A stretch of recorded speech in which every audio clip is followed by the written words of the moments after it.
And good morning, and welcome into the starting lineup. ESPN Radio 1340, 1069 WCDT Winchester. I am Joe Abraham in studio with Chewy, as we are each and every morning here on Franklin County's favorite way to get their morning started.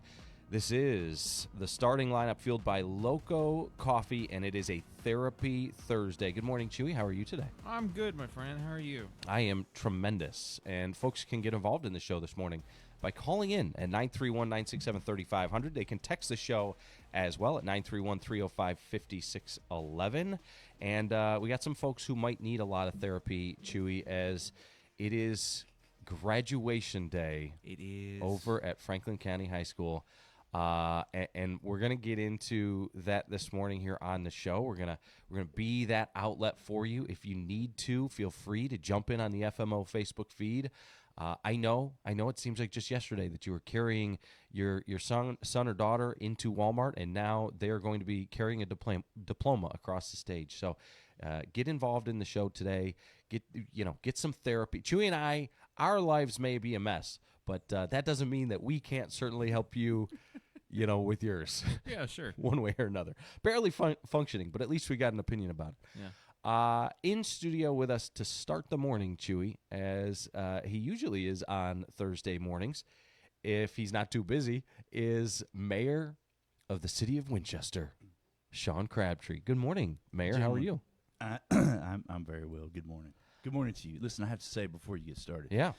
For those of you who are listening, I got a real treat this morning. Yeah. As I'm pulling into the radio station, you don't often think about the celebrities doing mundane things. Oh, celebrities. Yeah. So I'm pulling into the station and I see the man himself dragging the garbage can out to the road. That's not a visual that I thought I'd ever see. You don't think about the little things that the celebrity still has to do. That's I'll tell you why. I haven't quite made it yet. Chewy is also, his celebrity status is higher than mine. That's B.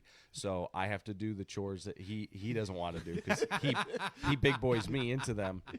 And then C, I'm counting that as my leg day. So that's pretty bad. That's your leg day. Well, there's a slight incline on the way up. It's very slight, Chewy. Sure. It wins me.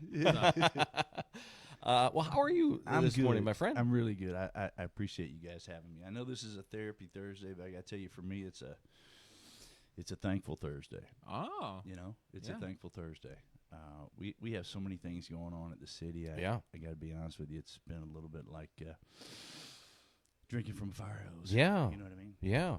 I do know what you mean. All good stuff. We got lots of good stuff happening. Super, super grateful to be living in this area. Grateful for all the leaders who do their part to make Winchester the very best that it can be. I know that there are things, if you look really hard and if you're of this ilk and you want to complain, there are certainly things you can complain about, but I got to tell you, I'm really thankful for where we are and what's going on. We have tons of things happening. We're right in the middle of budget, and so, yeah. You haven't been touching the road striping machine lately, have you? You're not changing any. Hey, we talked about that the other day, though, is, it's funny. People were so devastated by that change, and they were so convinced, some people were so convinced that it was going to just ruin the entire traffic pattern, and it was just going to wreck the downtown and all the things. I haven't heard a lot about those issues here in the last 2 weeks. No. Yeah. It's been a huge positive. Yeah, it's been great. Of course, that was TDOT, and that's been a great positive. He's like, that's been a great positive, but it still wasn't us. No, I don't know if you guys have noticed, but it worked. I mean, it's working. It's putting things into one lane, and so if you're coming around, if you're coming up the hill and you're driving past the Oldham there, and if there happens to be somebody stuck out too far, you don't have those issues like you used to have, right? Yeah. So anyway, yeah, that's a really good thing. Yeah, I really like it. I know Chewy really likes it. So talk about some of these things. The ironic thing, and Chewy and I we have a little bit of ADHD when it comes to projects. And so we pull out an iron, stick it in the fire, pull out another one, stick it in the fire, pull out another one, stick it in. And next thing you know, we got like 30 irons in the fire, and now we're trying to figure out which one we started with. I totally get that. ADHD is a thing. I mean, it really is. I mean, I have it. I have so much going on, guys, that literally I can be in the middle of a conversation and my head's going 6 different ways. Yeah. Holy smokes! I was in my office the other day and I went into the conference room, and when I got in there, I couldn't remember why I went in there. They say that when you walk through a door frame, it resets something in your mind or something like that. So I feel that too. Yeah. Well, one of the things that I do know that is coming up, and we just had the countywide Tennessee 250 over there at the Annex and the old football stadium and all that, which was really cool. Mm-hmm. But the city has their version of the Tennessee 250, and it's tied to the 4th of July celebration. Yeah, we're excited about that. You guys are covering that. Oh yeah, we're very excited. We're always a part of that thing out there, and it's something that we love to do. It's a great community event, and those are the types of things. We've got a great example of this is like a High on the Hog this weekend. And, there are these traditions that happen in and around town that really make the community what it is. Outside of the people, there are the things that the people do, and the 4th of July, the fireworks on the lake, man. Mm-hmm. So here's what I love about the lake, and this is I don't know if there's a way to market it like this, but because the lake is reflective surface, Chewy, it's almost like there's double the amount of fireworks. So I'm just saying, point, yeah. our fireworks go farther than yours. It's like 2 you're for sitting on a 1. mirror. Yeah, there you go. 2 for 1 fireworks. Two for. But yeah, so you guys got grant money to make that thing bigger and better than it even normally is, which is normally spectacular. It's going to be really cool. And for those that that are new to the area or whatever who are listening, this has been a tradition for as long as I can remember. We do the fireworks right there on the lake, but the cool thing is that the explosives are set to music, and so you guys are going to be covering the music, and so the only way to do it is to be out there on your boat on the water with WCDT plugged into the radio, and listen to the fireworks. I mean, watch the fireworks and listen to the choreography. Really cool. Super excited about it. It is tremendous. This is going to be bigger and better than ever, as you mentioned. Yeah. We love it. Yeah. And so folks who, also want to take us with you wherever you go, you can also download the ESPN Radio WCDT smartphone app. If you go into your Google Play or Apple App Store and just search WCDT Radio, it should pull up the smartphone app. And you can download our app and take, we talk about Franklin County and all these other things that we do athletically as well. So whether you're coming to or fro or, in Timbuktu, you can listen to WCDT on the app right there. That is the way to do it. And for I don't know if Brett Crabtree is up yet, but he's here. He's here. So, it's kind of, to me, it's kind of like right up there in the old days when you used to turn the TV on to watch the Vols play, but you turn the volume down and you listen to the radio so that you get. It's kind of the same way with the fireworks. Yeah. So the thing I love about the app too, Chewy, is that it's literally the studio feed. Right. So it sounds like you're hearing what we're hearing in the studio. You don't have to worry about any of like the static or the the atmospheric issues or whatever from the signal. Anyway, okay, enough about us. Let's talk more about you guys over at the city. So, man, we got so much going on. Whew. Are you tearing up any roads lately? Are you fixing any problems lately? You putting out any fires? Like, what do you guys do? You're teeing me up there, yeah. Right? So hopefully people have noticed that we're pretty much done with Bible Crossing, except for the paving. It's dead ended into a manhole there on the other side of Highway 130, and so the last piece is going to be at the top of Bible Crossing. When I say the top, I mean the boulevard side of Bible Crossing. So there's still some work to be done at the top, And then once that's all completed and the paving's done, then then the city will be moving over toward Old Estill to repair that awful bump that you go over when you drive by the swimplex. Yeah, Katie yells at me every time I go over that thing because she said, even when I'm going slow, she says I hit it too fast. Yeah, so we got a lot going on there. Of course, we got the City Hall renovations that are taking place. My goodness, I'm just coming off of a city council meeting Tuesday afternoon, and we are in the throes of budget. The first reading of the budget is passed. We'll have the second reading next time. And since you're giving me an opportunity just to talk here, I want to clarify a couple things. There's an article in the newspaper about, I think it caused a little stir, about the fact that the city's revenue has gone up by 30% this year. Yeah. Well, you know what? While that is true, it does require further explanation. It's not like the city has just increased its revenue by 30% and, done deal. A lot of the budget has to do with the timing. The budget in the city ends at the end of June, and then the 1st of July starts the next budget. Right. So timing has a lot to do with that.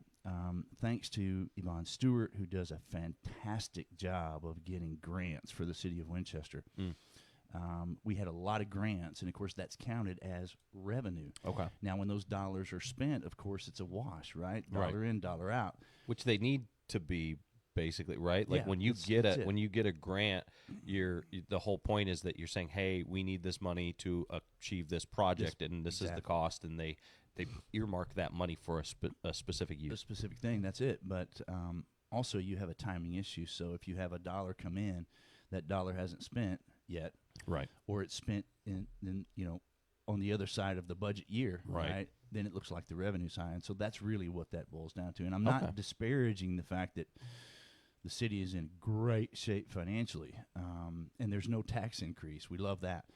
But, yeah, it's not like we just had all of these dollars enter in from tax base and there's a 30% increase. So it really has to do with dollars in from grants that have not yet been spent, and they will be spent on the other side. So you're saying that money is not necessarily set aside. We don't. It's dedicated funds. 100%. It's not something that we can set aside to build that statue of Chewy downtown. Okay. That might just getting clarification. That might be a line item we need to put into the budget. Yeah, can we get a grant for that? Yvonne's pretty good. I don't know if she could pull that one off, though. Yeah, that might be a bit of a stretch. I mean, he is like a national landmark. Question though, you're talking about these renovations going over at City Hall.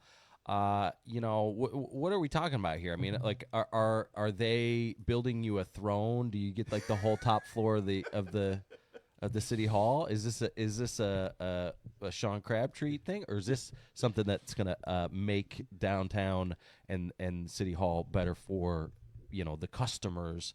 And by customers, I mean the people of Franklin County. He's trying to get me strung up on the courthouse square. Isn't he, Chewy? I teed it up. I gave you an opportunity to say, no, this is not for me. This is for the people. No, it totally is. This is decades overdue. This is bringing the city into ADA compliance. And as you say, the whole purpose of the renovation is to make I call it the citizen-facing things on the ground level. So where the old fire hall is, that's all ground level.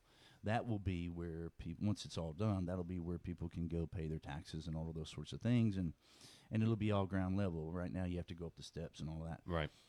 So yeah, it's going to be a huge improvement for that. And then, of course, on the other side, once the city hall is done and all the renovations are there, then a couple of those buildings, it would put the city in a position to be able to sell those buildings and put retail in or whatever. So we're super excited about that. That's really cool. Now it's going to be a long run, guys. It's Yeah. not, I mean, this is not going to happen in the next few months, but the process will be starting. Yeah. And, Well, so if you set aside a little like broom closet or something like that, we can put some bars on the doors, and Chewy can have like a little. We could put, instead of having to build a statue, we just put him live on location behind. Like a zoo. Chewy. Like a zoo. Like a zoo. Come feed the Wookiee. Pizza Famous button. Winchester Wookiee. Winchester Wookiee. Say pizza button. Yeah. Like a quarter machine where yeah. you put the thing in and turn it, and Yeah. boom, pizza. Anyway, okay. Look at him eat. All of that is tremendous, and we've talked a little bit about some of that. When you talk about lead time and how long it's going to take, it's obviously been in the works for a while. It's going to take a little while to complete, but as well, kind of speak about the projects, and you guys are looking out ahead of time, right? Like you're anticipating. It's not just, hey, we're playing defense. What's the problem we got today? Let's fix that problem. You guys, as a staff, are looking years out ahead of time at some of these things that may be addressed after even you leave office. Yeah, 100%. And I said, oh gosh, I'm not even gonna. Whatever Ricky's doing there, I don't know. He's texting me. So we have a lot going on. And I said this is a thankful Thursday. There's so many people that I feel like I need to thank. Representative Iris Rudder. I've been trying not to bug her. I think she's finally done with session.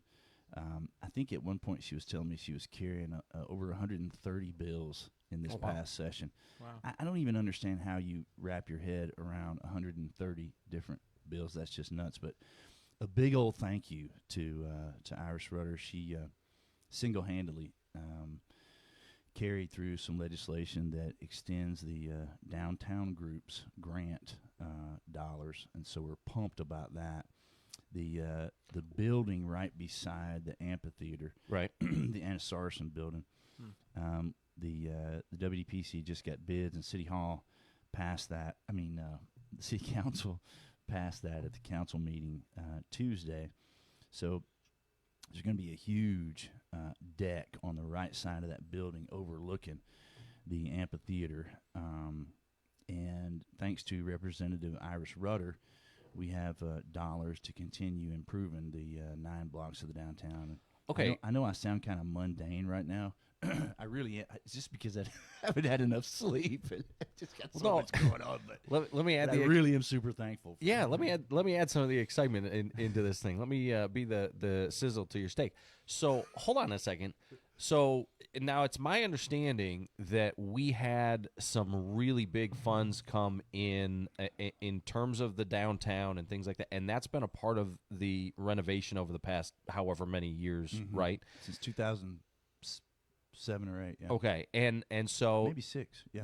That it was my understanding that was kind of about to go away. Yeah. Like some of those dollars. Now, what you're saying is that has been kind of renewed. That's been extended. Yeah, it's been extended for 10 years. Oh, wow. 10 years. There are 6 cities across the state who received that grant. Winchester is one of those 6. Originally, I think there was supposed to be 3, and the governor extended. Governor Bredesen, I think at the time, extended it to 6. Winchester is leading the way, and for those that are listening, who I know Cindy Hand always listens to us, and her heart is Winchester. She is such a great person to have in the city of Winchester. She loves her blood runs Winchester, and so she'll be thankful to hear this. But yeah, we are. For those that don't know, the city is really an example statewide, and the state looks at Winchester and what we've accomplished downtown as really setting the bar for the rest of the cities. And several of those cities have met with us to kind of learn what we've done. Yeah. And of course, Beth Roten, and who was fabulous, by the way, another person I'm super thankful to have. Beth is always driving and pushing, and our thoughts go out to her. She's got several family members who are dealing with a whole lot right now, and her ability to keep all of these balls in the air is something that always amazes me. She's a super asset, so I'm thankful for her. Yeah. But yeah, the city of Winchester is an example for all of these other cities, and they're trying to come and learn how we did what we did with the 501c3 and how we operated and how we recruit business and and all of those things. Right. We're not done downtown, of course. Obviously, we still have a long way to go, but the legislation that Representative Rudder got pushed through really allows us to focus as you say, 25 years Wow. from now. You know what I mean? That's tremendous, and I'm really excited about that. The balcony, that's going to be really cool. That building is beautiful, by the way. It is, and if you think about where it was kind of a weird pinkish hue, Right. and kind of ugly and Yeah. broken glass and all of that. Yeah. And now it's a beautiful building, and before it's over, it's going to be something that we can all be really really proud of. Eyesore to asset, Chewy. There you go. What did you say? Eyesore to asset. It's going to be my new slogan. All right, let's get a quick break in here. When we come back, we'll talk a little bit more. Well, I know you got to run. Mm-hmm. You're a very, very busy man. So I appreciate you taking the time for us this morning. Thanks for having me on. But we'll take a quick break, and when we come back, we'll talk a little bit more about what you guys have going on, and then we'll send you on your way. Again, Mayor Sean Crabtree with the City of Winchester in studio with us this morning. It is a Therapy Thursday. You're listening to The Starting Lineup on ESPN Radio 1340, 1069 WCDT Winchester. In an overdose emergency, every second counts, and your actions can save a life. Through the Tennessee Save a Life program, the Franklin County Prevention Coalition provides free training and naloxone to help community members recognize and respond to an opioid overdose. This training gives you the skills to support someone in crisis. When we're prepared to help one another, we're stronger together, and we're stronger without the stigma that keeps people from seeking life-saving care. Visit fcpctn.org/Tennessee Save a Life to learn more. This project is funded under a grant contract with the State of Tennessee Department of Mental Health and Substance Abuse Services. No two patients are alike. High Point Health with Ascension St. Thomas delivers care centered around your health, your goals, your story, your recovery. From routine checkups to critical procedures, we use today's medical technology and advanced clinical practices to help you feel better, recover faster, and return home to the community you love. We don't just specialize in care, we specialize in you. Learn more at highpointhealthsystem.com.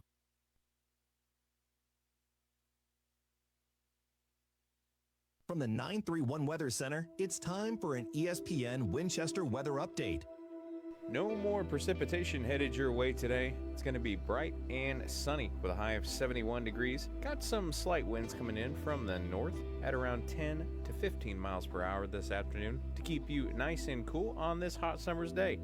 Stay tuned to ESPN Radio Winchester 1340 1069 for all of your wonderful weather updates. This is Daryl from Columbus, previously from the Paul Feinbaum Show. I like your show. I've been watching you for years. I like you, but I don't like you. I don't know you like Tennessee or Alabama. I don't know which one you like, but I know you don't like the Auburn Tigers, man. Willie, thank you. I'm a little bit confused by liking me and not liking me, but you laid out your case very well. The Paul Feinbaum Show, weekdays at 3 Eastern on the ESPN app and on the SEC network. The opinions of the hosts are their own, and they do not represent the opinions of, well, really anybody else. You're listening to The Starting Lineup. Now, back to Joe and Chewy.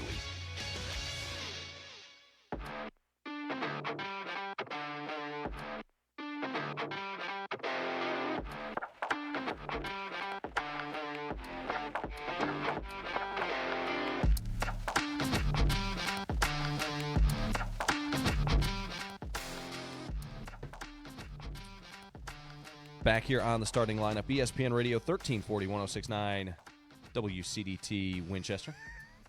I am Joe Abraham alongside Chewy. That laugh that you hear is Mayor Crabtree reacting to something that Tiki Rips has texted him. Tiki Rips. Oh, that tickles me. I thought you were going to say that. You got to worry about what that swamp donkey's up to these days. So budget. Mayor, budget season is always out of all of our seasons, yeah, straight up there with like Christmas shopping. Just love it. But no, tell us a little bit about how the budget is looking, how things are going, what you're dealing with. So, Winchester has a balanced budget, and so for the citizens who are listening, that's a really good thing. We were able to. Oh, look at that! That's hilarious. There you go. We were able to. It's so funny. I think we got to update that picture. That's. Oh, you're gonna make me look older? No, is that what you're saying? I think you look better than you look there now. I think you. Get out of here. No, you've been running marathons and.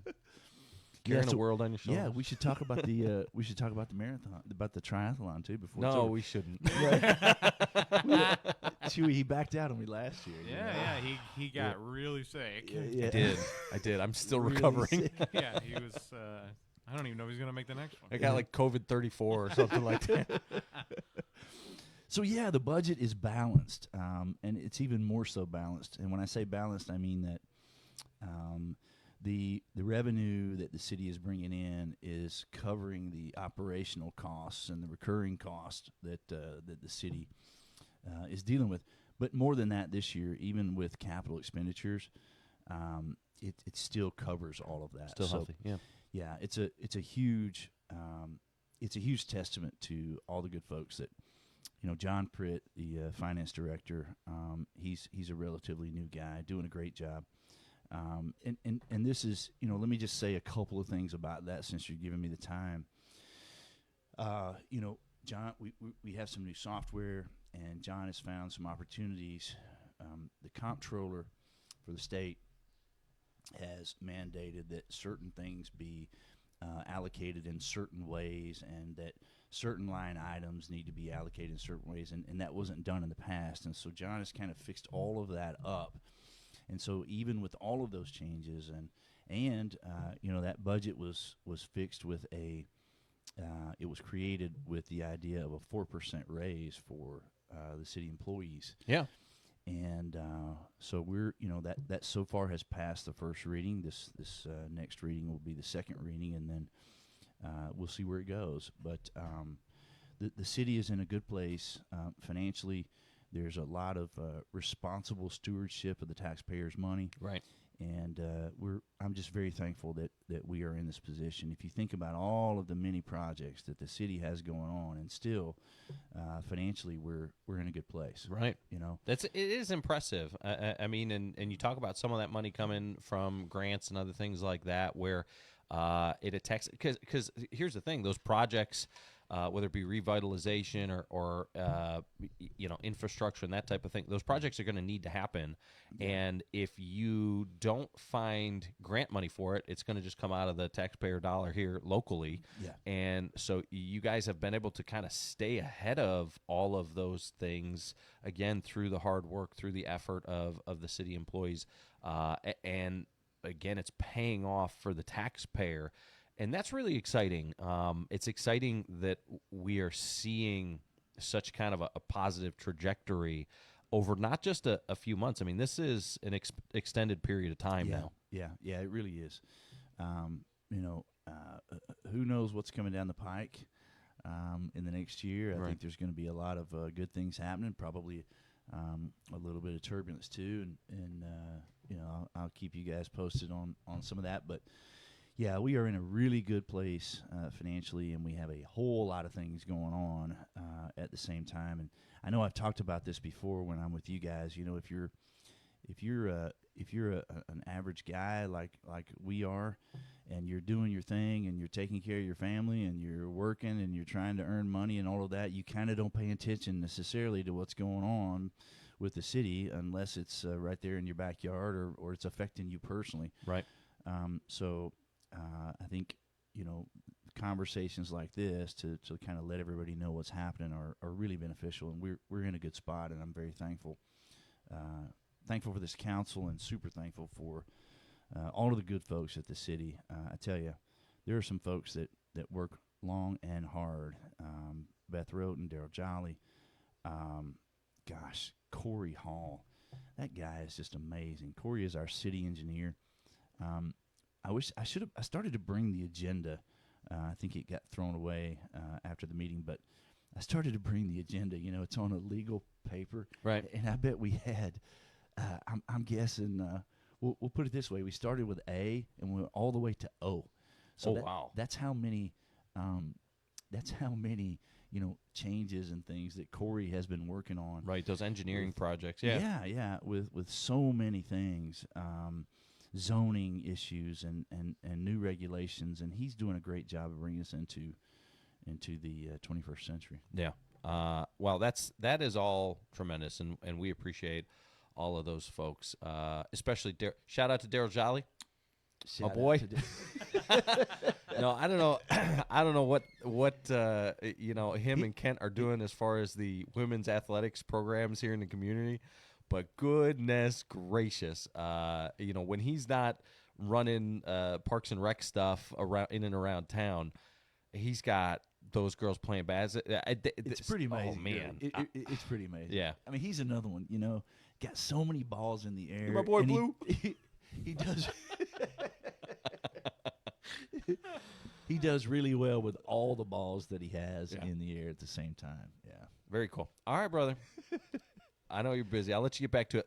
Listen, anybody who is tuned in, remember, on these Thursdays when we got Mayor Crabtree in studio with us, I don't have to be the only one that he catches flack from. You can also. Sure. Give me a call. Give us a call. Give us a call. Rake me over the coals. Or you can send them in on just like Joe does. Jump in on the FMO Facebook feed.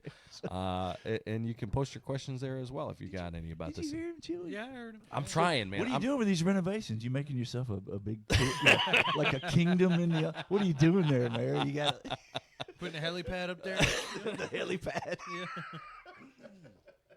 Oh man, I'm trying. You're doing such good work that I got to come up with some reason for people to get mad at you. I got to make you feel comfortable, right? You're not comfortable if people aren't pissed off at you for something.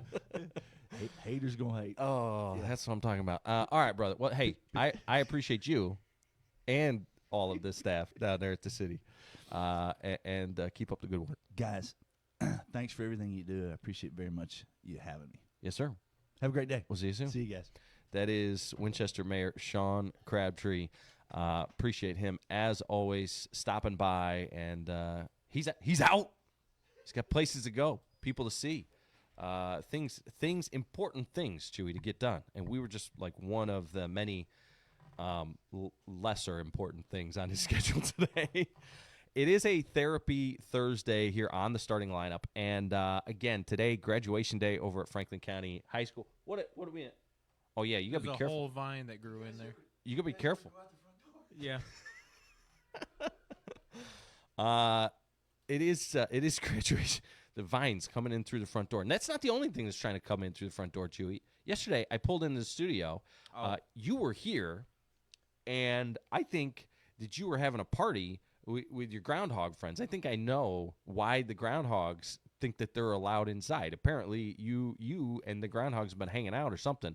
I pull up, and the groundhogs are on the front stoop, like trying to open the door, trying to come in through the front door. They were hanging out, and they scampered off under the building. I had to I come inside, and Chewy's climbing up through the floor. He was down there with them. They were having a party down under the. It was a whole mess. Anyway, it is a therapy Thursday, and again, graduation day over at Franklin County High School. And if you're sitting in your car crying right now, because you just dropped off your son or daughter at school, or they just left.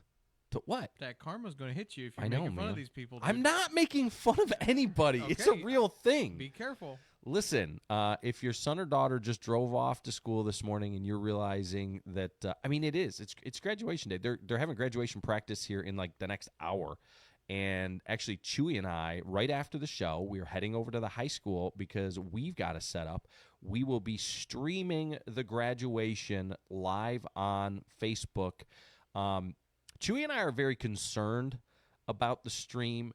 They specifically reached out to us and asked us to help them broadcast the stream and reach the people. Right, Chewy? Right. And every time we sign up for something like this, it creates a lot of anxiety. It's a lot of pressure. Graduation is not just like a couple of people. There's a lot of people that care about it, right? Yeah. And so if it wasn't stress enough, the school specifically asked us to. So now we're getting ready. And yesterday we're getting ready and we're getting all the equipment together and we're testing all the different things. And Chewy, what happened? Everything went right. Everything worked. No. I'm not having a good feeling about this. It's never, nothing ever works, right? It can never just be easy. We always say around here, it can never just be easy. Yeah. And yesterday, I swear to all that is holy, everything that we turned on.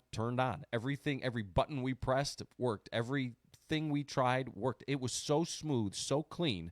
So today, certainly, the stream of the graduation will be an absolute disaster. I'm just convinced of it. Okay, I'm glad you were thinking about this, dude, because all yesterday, as soon as I went home, I was just like, man, this is gonna be bad. Yeah. But everything is set up. So it's all been tested to this point. It is all working. And that's going to be later this evening. 7 o'clock is when the graduation starts. We'll probably start broadcasting a little bit before that, start streaming a little bit before that over on the Facebook page. So if you're wondering if you're not going to be able to make it to graduation, or you've got family or friends or grandparents or whoever watching from far away or wanting to tune in from far away, you just send them over to Facebook.com/ESPN Winchester, and they can live stream, fingers crossed, everything there. Now, Chewy, if it is a disaster, I will put it this way. It won't be the first time that there have been struggles with the stream. In the past, they've had issues, which is why they brought us in to help, because now if something goes wrong, the school can blame it on us. I'll also be recording the stream. I'm going to bring a second camera, so it will record it, just in case the digital doesn't work. We will at least have raw footage of it. Okay. So you if it doesn't work, you can get your replay. Yeah. Anyway, all right. So let's get a break in here. When we come back, we'll talk a little bit more about therapy for the parents of these graduating seniors. And Chewy, because everything revolves around me, it's my world. You guys are just living in it. We'll talk about why this morning I need some therapy regarding graduation. No, I don't have a kid graduating, but I need therapy just like a lot of you today. And I'll tell you why on the other side. All right. It is the starting lineup, fueled by Loco Coffee. This is ESPN Radio 1340, 1069, WCDT Winchester. Out with the cold, in with the comfort. Refresh your home with Hall Furniture in Winchester. From stylish living room sets to cozy recliners and dining pieces made for gathering, now's the perfect time to upgrade your space. Quality, comfort, and pieces you'll love coming home to. That's Hall Furniture. Visit them at 3131 Deckard Boulevard in Winchester, or browse anytime at hallfurniture.com. Hall Furniture. Make your home feel brand new. From the team at Franklin County Financial Services, congratulations to the class of 2026 at Franklin County and Huntland High Schools. Now is a time to celebrate your accomplishments and the journey that brought you here. As you step into your next chapter, stay motivated and continue building towards your goals. Your hard work is beginning to pay off, and your future is full of potential. Congratulations, seniors, from Franklin County Financial Services. You ever go down the rabbit hole at 2 in the morning and come out questioning everything? That's kind of what it's like listening to Unleashed with Chewy, presented by Burrell's Termite and Pest Control. That's right, this isn't your typical show. We're going to be talking conspiracies, space, movies, science, whatever our brains have got spinning that day. Some days make sense, most definitely don't. Either way, we're going to have a great time. Unleashed with Chewy, weekdays from 2 to 4 on ESPN Radio Winchester. It's time for a local news break from the 931 Go News Center. Franklin County High School's Criminal Justice Club delivered an impressive performance at the Southern Middle Tennessee Criminal Justice Invitational, earning multiple top finishes across a wide range of events. The team captured first place in appellate court argument with Kaya Porter, Jenna Payne, Katie Crownover, and Hannah Clark. Porter and Payne also earned first in pretrial motion argument. In hands-on and tactical competitions, Taylor Blair and Keegan Nelson took first in the standardized field sobriety test, while Caden Dotson and Keegan Nelson won first in unknown response. Isaac Gomez and Caden Dotson placed first in stop, frisk, and handcuffing. Additional podium finishes included second place in fingerprinting for Allie Garner and second in tactical room clearing for Dotson, Gomez, Jackson, Jarvis, and Nelson. Several other teams won third place finishes in criminal justice trivia, domestic disturbance, felony stop, and vehicle search. And as graduation season begins and students head into summer break, law enforcement officials are also warning parents about online dangers facing children. Channel 5 News in Nashville reports that extremist groups are targeting young users through online gaming platforms, particularly Roblox, before moving conversations to private chat spaces like Discord. Experts say children can be manipulated into self-harm, blackmail situations, or even discussions of violence. Authorities warn that perpetrators may use tactics such as swatting calls or doxing to intimidate children into compliance. The FBI advises parents to watch for sudden behavior changes, unexpected injuries, threats of self-harm, or personal information being posted online. If you suspect a child is being targeted, retain usernames and platform information and report concerns to 1-800-CALL-FBI, tips.fbi.gov, or ic3.gov. In emergencies, contact local law enforcement immediately. For more local and area updates, visit 931go.com. Stay informed and stay connected to your community with ESPN Radio Winchester. Joe had to mix up some more pre-workout, but he's ready to go another round. Back to the starting lineup. This is ESPN Radio Winchester.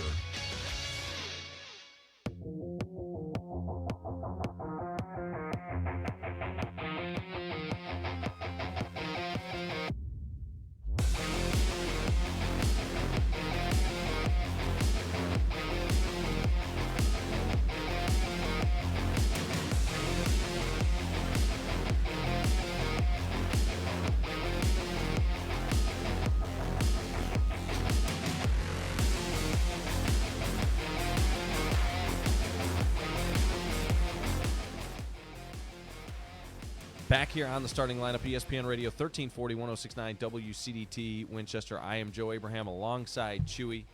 It is a therapy Thursday, and a lot of folks, Chewy, in and around town need therapy today, as this is graduation day over at Franklin County High School. Do you remember your high school graduation still? I did not go. Dang, man. Yeah. Wasn't interested. Yeah, I feel that. I didn't want to go, but my parents were kind of like, no, you got to go. Yeah. You got to go. But I can see that. So there are a lot of parents who, they do. This is one of those days you reflect back on, like, I don't know. I get a feeling like Sarah McLachlan is playing in your head right now, and you're just like, imagining all of these memories of your child, taking them to the playground, pushing them on the swing, taking them through Walmart, all of the, back when they used to like you, all of those memories. And then in the last couple of years, maybe you're remembering all the times that you went to the school and supported them, or the challenges that they had, or helping them with their homework, or, if they're a student athlete, going to their games, or if they're a cheerleader, or a band member, or part of the I don't know, the Glee Club, or what are the different clubs that they got? I don't know. I didn't know the Glee Club was still a thing. I don't think that's a thing. Oh, okay.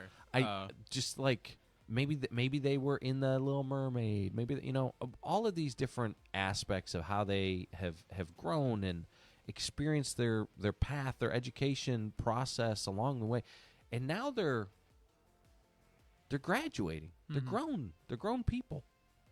Chewy, for me, I also need a little bit of therapy, because it's graduation 2026, which means that it's 20 years since I graduated. Dang. Yeah. 20. I was class of 06. 06? You'll get it eventually. Okay. Is that like from a sports movie? No, I'll tell you in a break. Oh, okay. It's one of those. It's how you say it, and maybe what you say along with it. But okay, so there are a lot of parents these days, too, that are, it's hitting them. Their kid is grown. Their kid's going to be walking across this. What do you think is and unfortunately, I think I'm more upset about this. I know I'm more upset about this than you. I'm more upset about the fact that you're not going to have any little Wookiees. There's not going to be any little Chewies running around. Mm-hmm. But what do you think's got to be tougher for a parent? The first day of kindergarten or graduation day? I would say graduation because it's the gravity of what it is. You know what I mean? It's not the ceremony. It's not that. It's like you said. It's that realization that all of that time has flown by, right? And you weren't paying attention. Yeah. You know what I mean? Like it's like that kind of thing. Like I've had friends talk about dropping their kids off to kindergarten, and I've gotten varying responses from that. Where it's like they sucked it up until they got back into the car after they were gone, and then they fell apart, kind of thing. Or it's the anticipatory. They're anxious for them, but with like graduation, I feel like that'd be way heavier because it's just a kaleidoscope of memories all at once. I agree. I haven't had a kid that's graduated yet, but I have a couple of kids who obviously have gone through. I say a couple. I got a bunch of kids that have gone through the whole preschool process and the kindergarten process and all of that. And while I was kind of sad, like they're growing up, they're getting. There was also this sense of like that's my big boy or that's my daughter and things like that. And that you still had a ton, right? Lambo says my high school graduation, I was on tether, house arrest, so I had to hurry back home to avoid probation violation. Gosh, that is that doesn't honestly. Gonna say that doesn't surprise me at all. Okay, so question: after you got the diploma, did you have to like go and sit back down with everybody and wait for the whole thing, or did you just run home? Because that would be really funny to like get your diploma and you just walk right out the door. Yeah, like in the gymnasium or whatever. That is a Ferris Bueller thing right there. Just deuces. Gotta go. Okay, so I agree. I think that it is more the kindergarten is more of a pride thing, and there's a little bit of it, but only if to me it's only upsetting if they're crying during kindergarten, right? If they're having a hard time with it, but if they're excited about kindergarten and excited to see their friends, which most kids are after a couple of days, especially that fear and anxiety when they're little goes away. To me, graduation is it's tough. But Chewy, I'm going to make it even more tough. For parents, I'm going to make it even more tough this morning. So yeah, that's what they need. I know. But listen, we have tough conversations. It's a Therapy Thursday. We're going to break this down. We're going to scratch this scab off, okay? Parents, I want you to understand this. 80% of the time that you will ever spend with your kid is completed by the time they turn 18 years old. Wow. 80% of the time that you will ever spend with your kid is completed by the time they turn 18 years old. So that one-on-one time, now there are exceptions to the rule. Again, if they stay at home and live at home for a longer period of time, if you work together, there are always going to be exceptions to the rule. But generally, once they hit 18 and graduate and leave the house, you only have 20% of time basically left to spend with them. And that's why, Chewy, it is so important. And I get on here and I hoot and I holler about the fact that how important it is for parents to parent, and it's not the school's job and all of these things. And I think that a lot of parents these days, they say, wow, I'm so busy with work. And both parents need to have a job. It's not like the old days where you had, the mom could be a stay-at-home mom and the dad, you could have a one income household and make a living and all the things. And it's not like that anymore. And you always feel like, oh, I'll have that conversation with my son or daughter tomorrow. We'll work through that personality challenge that they've developed tomorrow. No. And two, social media and phones and devices and all that type of stuff, the video games, there are more and more things pulling them away from you as they're younger. And now that they're graduating and they're going to be moving, a lot of them are going to move out of the house and they're going to go on their own way and other things like that. It's if you haven't done it to this point, the unfortunate thing is, Chewy, it's in most cases it's too late. And so if you've got kids who are still in middle school, in high school, younger kids, take this time seriously, because by the time they are 18 years old, the amount of impact that you have or can have on them is almost gone, mathematically and in all the ways. They're starting to develop. They're past starting to. They're developing their own sense of the world and their own priorities and their own principles and all that type of stuff. And if you're not engaged at a younger age, I'm sorry to reveal that fact, 80% of the time you will ever spend with your kid is gone. Dang. At 18. Yeah. How's that for therapy? Yeah, therapy. Yeah, well, you know what? It's good to remember that, though. You know what I mean? Right. It's also good for if you've got younger kids, just always remember that whenever you have a chance to spend time with them. Yeah. Probably should, Well, and we come past these, like, the holidays like Mother's Day and things like that. Like, I think back on the time that I spent with my mother, and there was a very, I wouldn't say short or brief period of time. I had more than most of my siblings as far as, like, one-on-one time with her, because I was the youngest of the older group. So there were 7 years between me and my younger sister being born, six and a half, and her being born. So I had 6 years, like that time leading up to me going to school and all that, where it was just one-on-one, her and I. So I can remember back to, the kids would get on the school bus, they would go to school, and she would lay back down on the couch with me, and we would watch Teenage Mutant Ninja Turtles. It would come on. It would always come on right at that same time, right after they went on the school bus. There was like an episode or two that would play, and she would spend that time with me on the couch before she had to, start working around the house and doing things around, doing the mountains of laundry and all that type of stuff.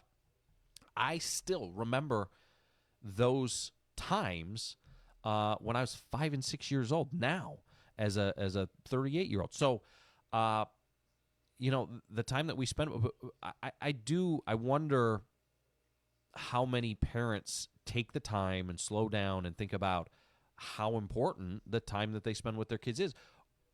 Nowadays, what it feels like more is that parents are having fun with their kids as much for them as it is for the kid.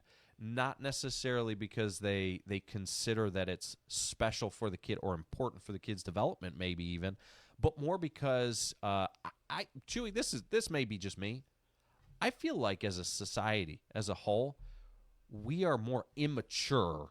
We are less mature individuals, less mature as adults when we enter the world. That group, that 18 to 25-year-old group, I feel like is less mature because of some of the insulation that has been developed, some of the protections that have been developed for the youth. Society has done a very good job in a lot of ways of protecting. It's not like when we were kids and we would just go off. Mm-hmm. We matured very quickly. It's not like the generations before us, the latchkey kids and literally kids who were going off to war at the age of 18 and other things like that. Like, previous generations were forced to mature very quickly. I don't know, your parents could have died of some old disease. What are the diseases that people used to? Tuberculosis. Yeah. Parents could have died of TB or something like that. My point is that nowadays it seems like kids are, and I know there's a high level of anxiety and stress and all that type of stuff, and every generation has its own challenges, but I just feel like this generation is a lot more emotional and dramatic about small things that happen. And it's like, wow, back in my day, this is what we were faced with. That's not 100% the way that it is. And I get it. This graduating class, for example, Chewy, a lot of them were like 7th, 8th, maybe even 9th graders when COVID hit, mm-hmm.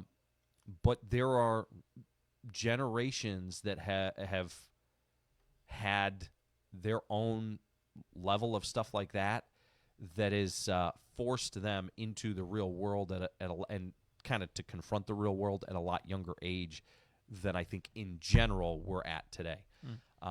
Anyway, so I think that it's one of those days. It's tough to be warned about the emotions that you'll go through on graduation day. I wonder, how everybody's doing. But you got a lot of parents who are going to be pretending that they're okay today. Yeah. If you got some employees and one of your guys, one of your dads that's on your crew or whatever suddenly breaks down into tears today and becomes an emotional wreck, just give him a minute. Just be patient with him. If you've got a mom who suddenly has no storage on her iPhone because she's taken 9,000 pictures today, it's okay. Just give her a minute to clear some of those out. If you've got some grandparents who act like today that their kid cured cancer, just be patient with them. It's okay. They're excited. The kid's going off into the world. But everybody is going to be making these posts. It seems like just yesterday. Yeah. All right. Hour number 2 coming up on the other side. Therapy Thursday. Me, I'm still trying to come to the terms with the fact that I graduated 20 years ago, which means that I've double graduated, right? 36 is like you did your time and then you did it again. I'm in round 3 of because I remember when you're sub 18, you're like, man, it is going to take forever for me to hit 18 and graduate and get out of this. Now I've not only done it. Now you're staring down the barrel of 40. I've done it twice, and 40. Oh man. So if you're a parent and you're already not traumatized enough about the fact that you got a kid graduating, just it's okay. Just another reason to remember that you're old. So there's that too. All right. Therapy Thursday. On that note, back on the other side with the pledge from the little kids over at Deckard Elementary. This is the starting lineup.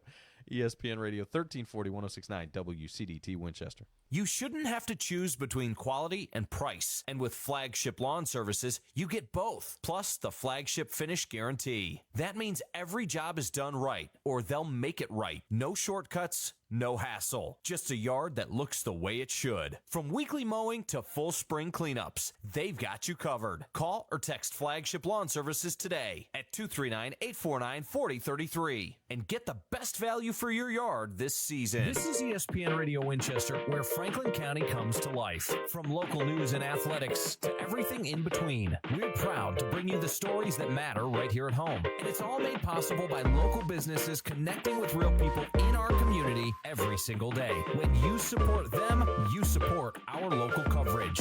Over 75 years of Franklin County heritage. Want your business to be a part of it? Contact WCDT today. ESPN Radio Winchester. Franklin County plays here. Why choose More Courtney Funeral Home? Well, they're a 5th-generation funeral home taking care of the people of Franklin County since 1905. They're committed to serving you, dedicated to providing personalized, professional, and compassionate service to help lighten your burden and help you out during these difficult times. More Courtney Funeral Home, 300 First Avenue Northwest in Winchester, 967-2222. More Courtney Funeral Home. Stay connected to Franklin County wherever you go with the WCDT Radio smartphone app. Presented by High Point Health System with Ascension St. Thomas. With just a tap, you can listen live to ESPN Radio or the all-new Tim's Ford Country, streaming your favorite sports and outlaw country hits right to your phone. And it's CarPlay enabled, so you can take us on the road wherever you go. Download it today in the iTunes or Google Play Store. Just search WCDT Radio or visit WCDTradio.com. This segment of the starting lineup is brought to you by the Furniture Merchandise Outlet in Tullahoma. Tune into the starting lineup with the FMO Facebook feed every weekday. Now, back to Joe and Chewy. Spring is in the air, and so are fresh new savings at Furniture Merchandise Outlet, FMO, right here in Tullahoma. Ready to refresh your space? From living rooms and bedrooms to dining sets and mattresses, FMO has the styles you want at prices you'll love. No long waits, no sticker shock. Just take it home today. Visit them at 105 North Jackson Street in Tullahoma or browse anytime at fmotn.com. Furniture Merchandise Outlet, where spring cleaning turns into a spring upgrade. Why choose More Courtney Funeral Home? Well, they're a fifth-generation funeral home taking care of the people of Franklin County since 1905. They're committed to serving you, dedicated to providing personalized, professional, and compassionate service to help lighten your burden and help you out during these difficult times. More Courtney Funeral Home, 300 First Avenue Northwest in Winchester, 967-2222. More Courtney Funeral Home. Got a project to tackle or a party to plan? Skip the stress and rent it instead at Reliable Rental in Winchester. From tools and heavy-duty machines to chairs, tables, and event essentials, they've got what you need to get the job done right. Whether it's work or a weekend celebration, Reliable Rental makes it easy. Stop by 2433 Deckard Boulevard in Winchester or check out everything they offer online at reliablerentalfc.com. Reliable Rental. When you need it, they've got it.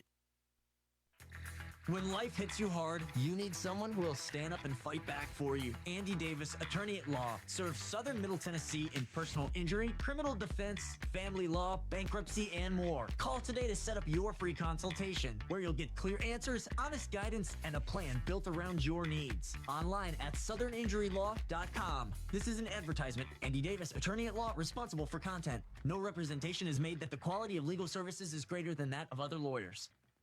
The future of healthcare starts here. The Southern Tennessee Regional Health System, Winchester and Swanee, are joining the High Point Health System with Ascension St. Thomas, a health network serving communities across the state. We're working together to expand access, improve clinical quality, and keep you close to home throughout your care journey. Your favorite providers aren't going anywhere. It's the same care you know and trust, now with a new name. High Point Health with Ascension St. Thomas. Learn more at highpointhealthsystem.com.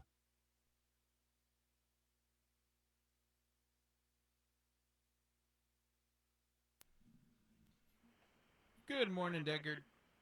Good morning, WCDT. How are you guys out there this morning? We are wonderful on this Thursday morning. How are you guys? Oh, we're doing all right. It's going to be a nice, beautiful day out there. So to celebrate, why don't we start our day off with an excellent pledge? We've got kindergarten from Miss Kaylee Hall and Miss Kaylee Berber's class ready to make that happen. All right, let's hear it. Good morning, Franklin County. Please join national mission. Respect, salute, and flag. I pledge allegiance to the flag of the United States of America. And to the republic for which it stands, one nation, under God, indivisible, with liberty and justice for all. Beautiful pledge this morning. Great job, guys. Thank you. All right, who's got our joke this morning? Tell them your name. Beasley has a joke. Why are dolphins always home? I don't know. They have a lot of patience. Very cute. All right, y'all have a wonderful day out there, okay, Deckard? Thank you. You too. See ya. All right, back here on the starting lineup, a Therapy Thursday, hour number 2. I am Joe Abraham alongside Chewy. Lambo jumped back in. Yes. What's Lambo up to? He said, I did ended up talking about his ankle bracelet. He said, Lambo, you don't have to share this information if you don't want to. He says, I did end up violating later on and had to serve 30 days. As soon as I got out of jail, I went to college to wrestle. That's actually kind of cool. Like you leave jail and you go straight to your college. That's pretty legit. All right. Well, good job by you, I guess. I don't know. Lambo, hey, by the way, if you want to see him, he's over there. Go Hoagies and more is over there at the fair. The High on the Hog thingy. All right, so Chewy, we talked about the fact that I need therapy. Forget all the parents out there who are in their cars, in their vehicles, crying this morning as they're getting to work. or whatever the case is. Do people take the day off? It's a Thursday. It's interesting to me that graduation is today. I guess it's after work, though. Yeah, it's pretty late, 7 o'clock. But that would be a pretty tough Thursday to work through. I couldn't imagine.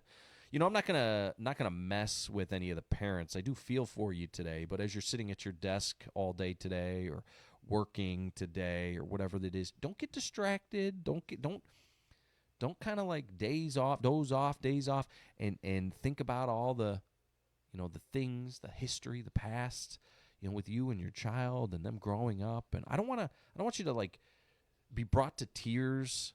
If maybe you work in a restaurant, you start crying into my chicken salad or whatever you're making. I don't know. Why are you so salty? Yeah. What? It's okay. You can get through this. I think that what you really need to consider is just don't stop worrying about them. They got their whole lives ahead of them, right? What you really need to consider is you're getting old, my friend. Yeah. I mean, if you got a kid graduating today, you went through the whole MySpace era. Love MySpace. Oh, man, MySpace. Freaking Tom, man. Tom, okay, let me ask you this. If you had MySpace, did you or did you not delete Tom as a friend? I kept Tom there. I kept him in my top friends, too, because it was weird, like, changing top friends, you know what I mean? So I was like, well, I don't know, I just put him in there, I thought it was a little bit presumptive on Tom's behalf. And I deleted him. We were not friends. Okay. I didn't appreciate him, assuming that we would be just because I'm using his platform. Sure. Now, one of the things that I think MySpace did that was pretty good, it was ahead of its time, was how easy they made it for everybody to feel like they had almost their own little website.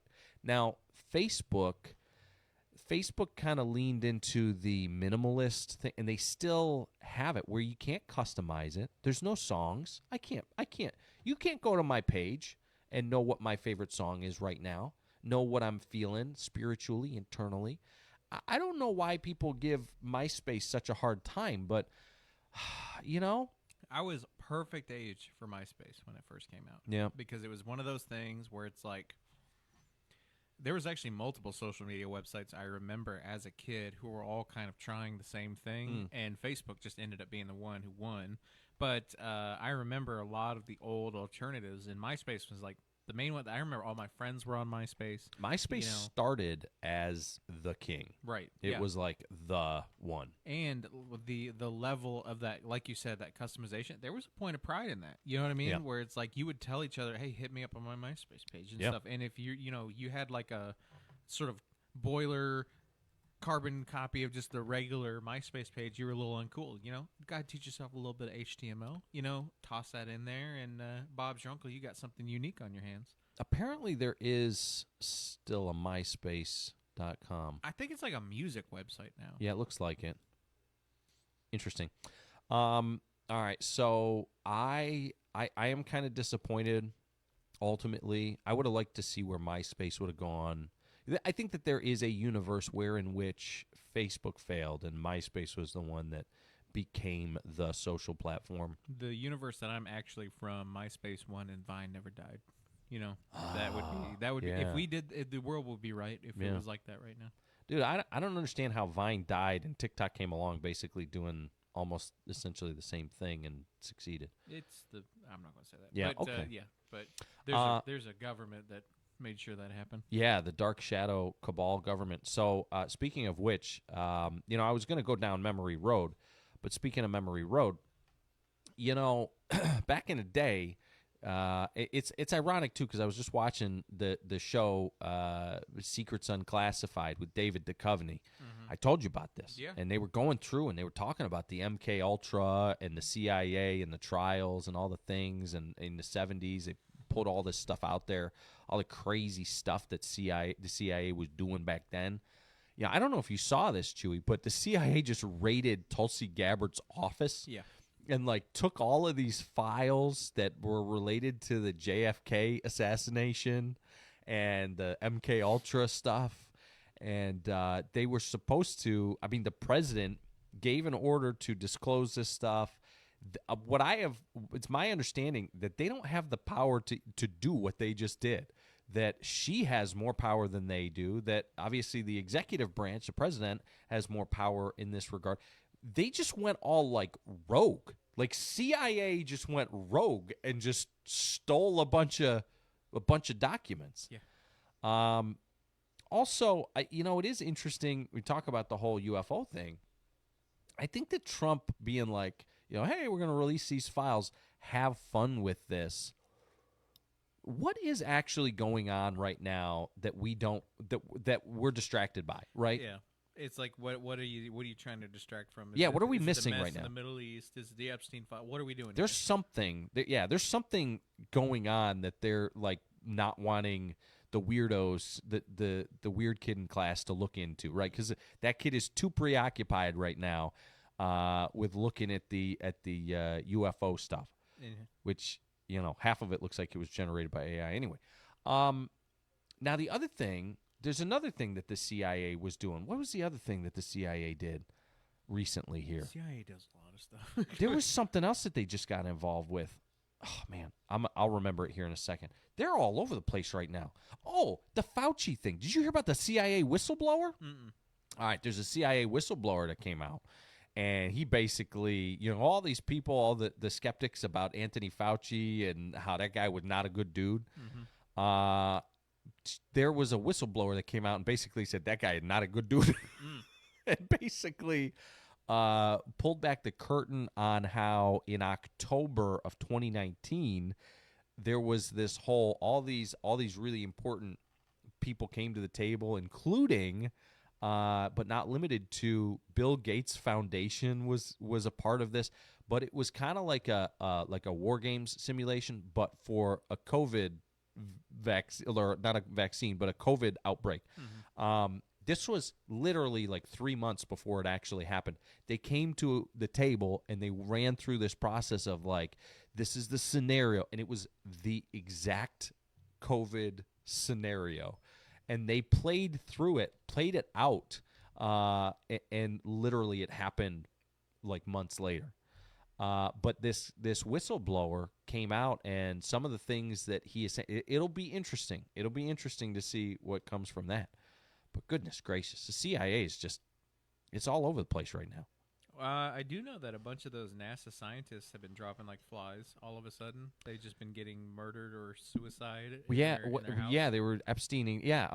What was it? Isn't there like 12 or 13 of them that have just like turned up like not unalived? Yeah, all just working on the same sort of secret project that no one wants to talk about, but all these people just keep dropping. This show that I'm watching, it's called Secrets. I think it's called Secrets Declassified, and it's got David Duchovny in it, and which he is so old, by the way. You want to really feel old?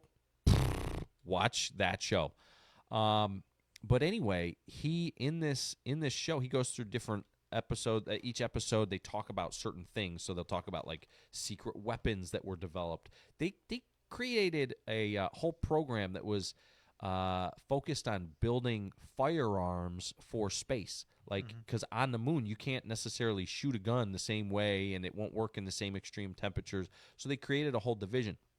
Yesterday I was watching one that the Great Britain developed. They worked on developing a nuclear landmine, so that if Germany started coming to would that be the west, from Germany towards Great Britain, in that direction, they could bury these nuclear landmines that would be triggered by heavy equipment and things like that.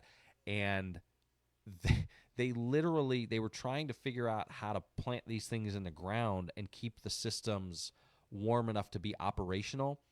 And prior to using some sort of insulation, their original idea was to stick chickens in it to keep the bomb warm enough.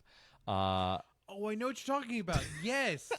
For the firing mechanism to work. Yes. Okay. Yeah. Yeah. And then they were like, if we just use some sort of insulation, fiberglass insulation, it'll actually work. They also, World War II is pretty interesting for that kind of thing. Like they studied seeing if they could do ship camouflage by doing lines. Like Right. there's like a zebra print battleship. Right. And they were trying to see if they could alter with like periscopes not being able to see it because of the way the wavelengths hit you. Really? So they were doing like there was even a guy who was wondering if he could make a boat out of ice called pykrete, where you layer paper with frozen water to Right. create a new like kind of concrete like Man, substance. they did some weird stuff, and there was one episode that's fully focused on black sites. I mean, it's a really cool show. It's one that I've just kind of had on in the background as I'm working or whatever, and it's been really interesting. All these things that you think there's no way our government is doing. You watch this show and you'd be like, the stuff that they is doing. They had for 20 years, Chewy, they had a secret group of military personnel that they would carry nuclear, like mini nukes, in backpacks. They were 2-man teams, and this 2-man team of elite soldiers, they would be dropped into a territory, and then they would carry this nuke, and there had to be 2 men because they each had part of the launch sequence or whatever. So if one guy died, it was basically mission fail because they only each had part of the launch sequence. So anyway, these 2-man teams, they would go into an area. And not only was it their job, they never actually did a mission with it, obviously, but not only was it their mission to carry the nuke into the area, but then they also had to stay with it and detonate it because you couldn't risk it falling into somebody else's hands. So it was literally a suicide mission with a handheld mini nuke. Jeez. I mean, the weird stuff that they would come up with, it's very, I guess, enlightening. And so now the last couple of days, I'm seeing some of this information come out. I'm like, goodness gracious. But it doesn't surprise me. You know those spherical hand grenades that the United States has? Yeah. You know why they're like that? Because back in the day when they were developed, it was more like a baseball, and they thought every young man knows how to throw a baseball. Yep. And, yeah. Isn't that neat? It is. That type of thing I do appreciate. Yeah, that kind of stuff I think is really fascinating. Strapping a nuke. Could you imagine if Chewy and I were the 2-man team carrying a nuke into somebody else's territory? What a disaster that would be. I'd leave it on the plane. Like, we're in, like, midair, and then you look at me, and you're like, where's the backpack? We jump, and it just gets left. We just see the plane, and it gets shot down. Oh, gosh. Like, oh. Yeah. All right, so yeah, if you come from the era that was burning CDs, going on MySpace, carrying a flip phone, carrying a razor. Hey, yeah, I had a razor. I missed the razor. Yeah. Listening to some crunk music, then I'm feeling for you because you probably got a kid that's either close to, if not already, graduating. Man. Sorry, friends. You remember TomTom? Pre-GPS? The GPS? Yeah. Yeah. My first job in college, not my first job, one of my jobs in college was delivering pizzas. I can't tell you how many times I locked my keys in the door delivering pizzas. So I had a truck that it would lock automatically, right, when you put it in gear. So I'd put it in gear. I'd drive to where I was going to. Well, it had this pull handle that you get out of. It was a Ford Explorer Sport Track. And sometimes if you didn't pull the handle all the way up, it would open the door, but it wouldn't unlock the locking mechanism, so, which sounds weird, I know, but it was like you pull it halfway and the door would kind of like open, and then you pull it all the way and the little button would pop out, and it was like the lock and the door were not necessarily synced. So I'd pull it and I'd get out, and the keys would still be in the ignition, and I'd go and do the pizza delivery, and I'd come back out and the car would be locked. I had one guy, and I was carrying the pizzas with me. He had half of the order that I was carrying, and then somebody else up the street had the other half. And I locked my keys in the car, and I had the other. And I asked him, I said, can I borrow your phone? I locked my keys in the car. And he said, yeah. He's like, you want me to run you up the street? And he took me up the street to the other house to deliver the pizzas to the other house. And then I came back to his house, and there was a big game on. I want to say it was like the AFC NFC championship game or a Super Bowl. I don't think it was a Super Bowl. And he invited me inside, and he's like, "You want to come inside?" And we sit down and we're watching the game as I'm waiting for somebody to come unlock my car. And he goes, "You want some pizza?" Anyway. That's fun. It's like you make a friend by accident. Yeah. That's a lot of fun. Coolest guy ever. Yeah. Anyway, so yeah, when you think back, it was an era, man. Blockbuster, all those things. I genuinely miss that stuff. Yeah. I went on a rant the other day about how like the accessibility I think is killing us. You know? I think that we have gone past the pinnacle, right, of human society where we were developing technology to a point where it was like good for us, and now we've plateaued, crested, and kind of we're going down to where technology, I think, is more of a detriment. It's more about being convenient rather than being, I don't know what the other word would be, useful, good, a positive impact. Anyway, all right, we'll get a break in here. We'll be back on the other side. It is a Therapy Thursday. You know, speaking of Razr flip phones, there is a new cell phone policy that could be enacted before the next school year, and I'll tell you what it is here in Franklin County as the school district talked about it just the other day at the board meeting. We'll do that next. It is the starting lineup. You're listening to ESPN Radio 1340, 1069 WCDT Winchester. The starting lineup with Joe and Chewy is presented by Loco in Winchester. Right here in Winchester, Loco is doing things their own way. From locally roasted Loco coffee to a one-of-a-kind shop experience. It's a place that's built for the Franklin County community. So if you haven't stopped by yet, now's the time. Support local. Drink Loco coffee, fueling Franklin County mornings. Roasted right here in Franklin County. And don't forget to tune into the starting lineup, weekdays from 7 to 9. Looking for a reliable car at an affordable price? Stop by Money Down Motors here in Deckard. We specialize in quality pre-owned vehicles with low down payments and flexible financing options. No matter your credit history, drive away today with a car you'll love and a payment plan that works for you. Visit us at 1945 Deckard Boulevard or call 931-962-3404 for more info. At Money Down Motors, LLC, your ride is waiting. From the 931 Go Weather Center, it's time for an ESPN Radio Winchester weather update, presented by Bennett's Pharmacy. No more precipitation headed your way today. It's going to be bright and sunny with a high of 71 degrees. Got some slight winds coming in from the north at around 10 to 15 miles per hour this afternoon to keep you nice and cool on this hot summer's day.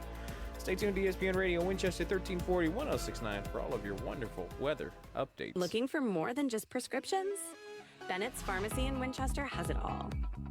Grab a bite from our menu, browse our boutique for one-of-a-kind finds, and sip on a Bloody Marty that's worth talking about, all in one stop. Located at 1201 Dinah Shore Boulevard, Bennett's Pharmacy is your unexpected destination for great food, fun shopping, and so much more. Call us at 931-967-2777 or come see what everyone's raving about. I don't know what to tell you. I know it's not much, but this is the best they've got. You're listening to the starting lineup on ESPN Radio, WCDT Winchester. Why choose More Courtney Funeral Home? Well, they're a fifth-generation funeral home taking care of the people of Franklin County since 1905. They're committed to serving you, dedicated to providing personalized, professional, and compassionate service to help lighten your burden and help you out during these difficult times. More Courtney Funeral Home, 300 First Avenue Northwest in Winchester, 967-2222. More Courtney Funeral Home. Got a project to tackle or a party to plan? Skip the stress and rent it instead at Reliable Rental in Winchester. From tools and heavy-duty machines to chairs, tables, and event essentials, they've got what you need to get the job done right. Whether it's work or a weekend celebration, Reliable Rental makes it easy. Stop by 2433 Deckard Boulevard in Winchester, or check out everything they offer online at ReliableRentalFC.com. Reliable Rental. When you need it, they've got it.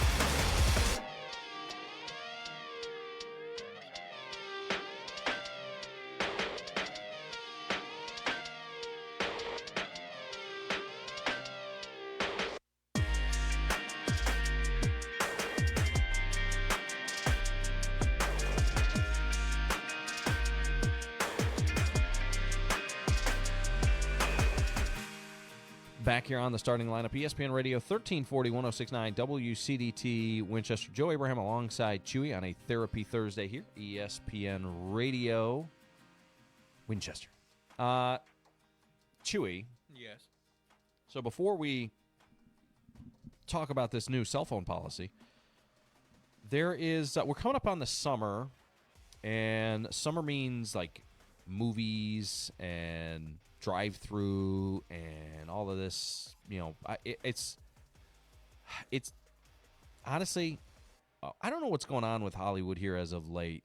I don't feel like there's really been any really great classics, any great movies here in the last, really, is it since like COVID? I don't know.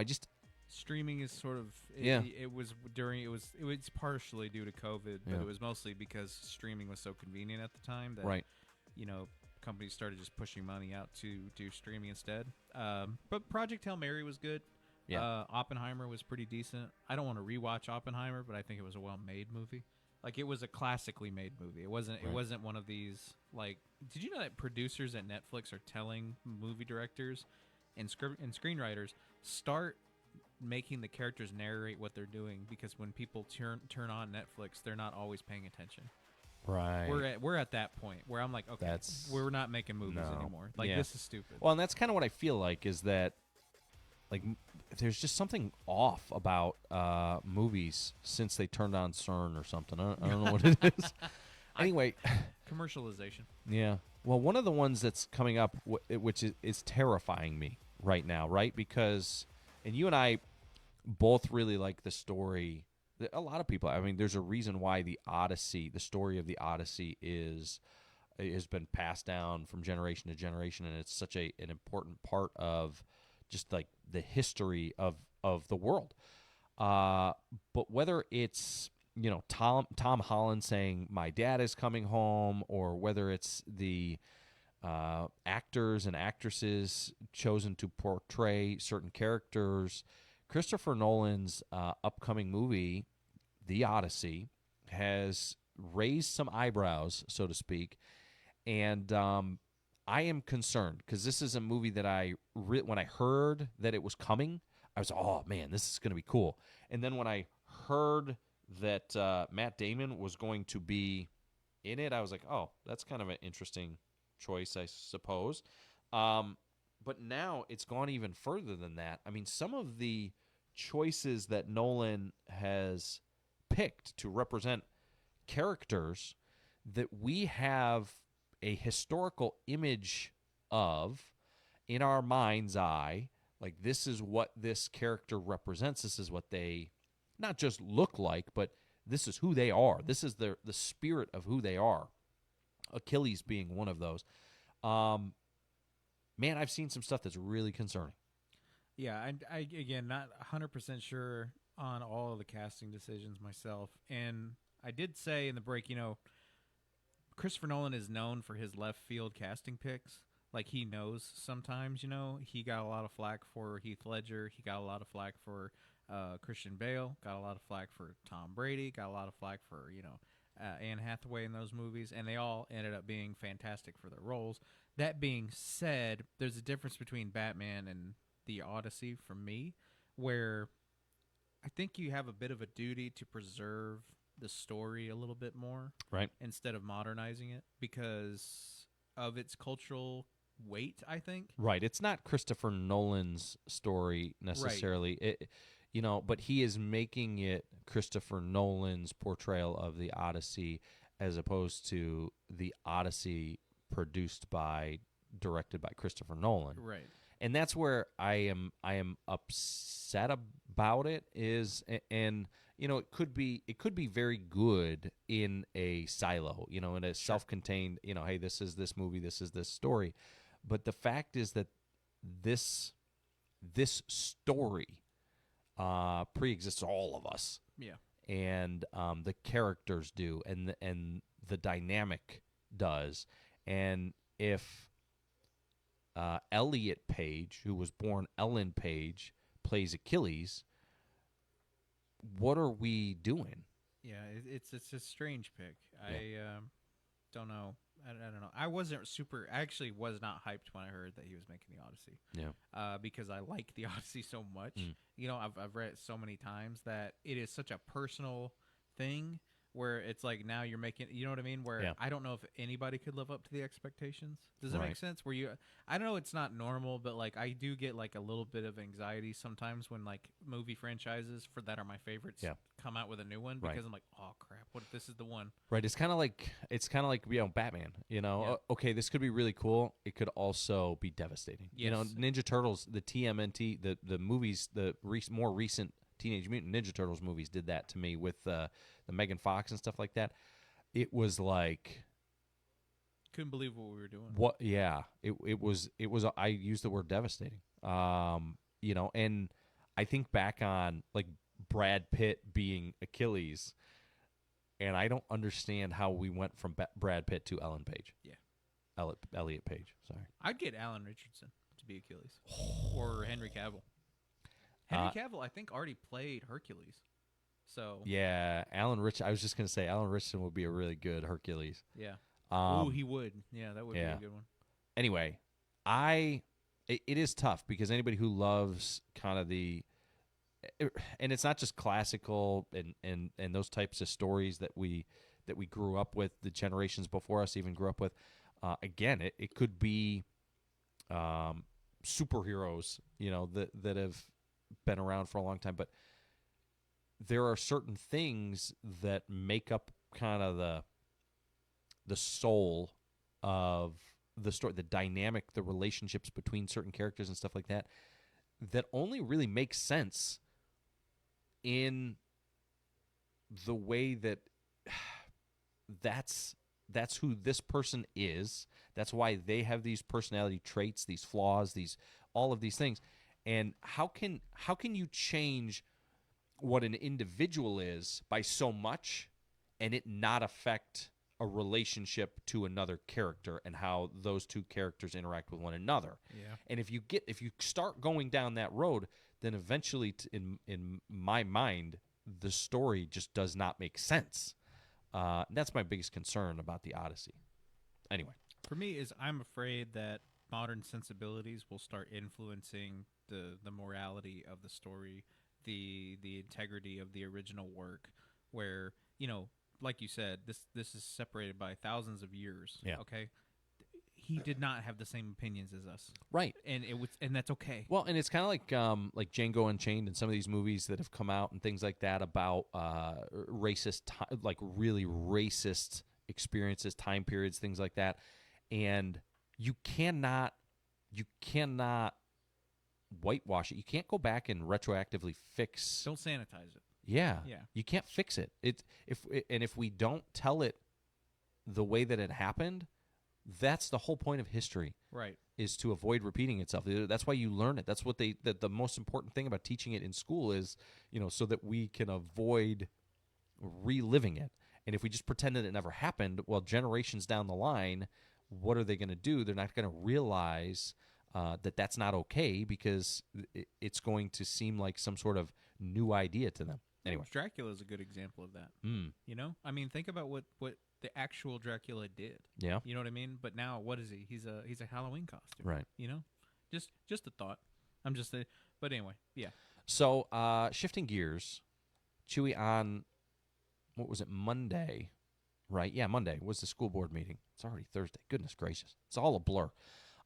Monday, we had the school board meeting over at the Creek, and they revealed a new cell phone policy, which the coolest part about the new cell phone policy, in my opinion, whether you agree with it or not, is the fact that the principals of each school got together and put their heads together and said, what is working at your school?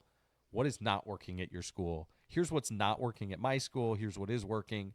They got together and they formed their own little committee. And within this committee, they pulled together a policy that I love. And I think that, number one, it creates consistency to have the same policy across the board, across the Franklin County School District. I love that. Now, punishments may be a little bit different from grade level to grade level, school to school. Obviously, you're not going to punish a middle schooler the same way that you're going to punish a high schooler, right?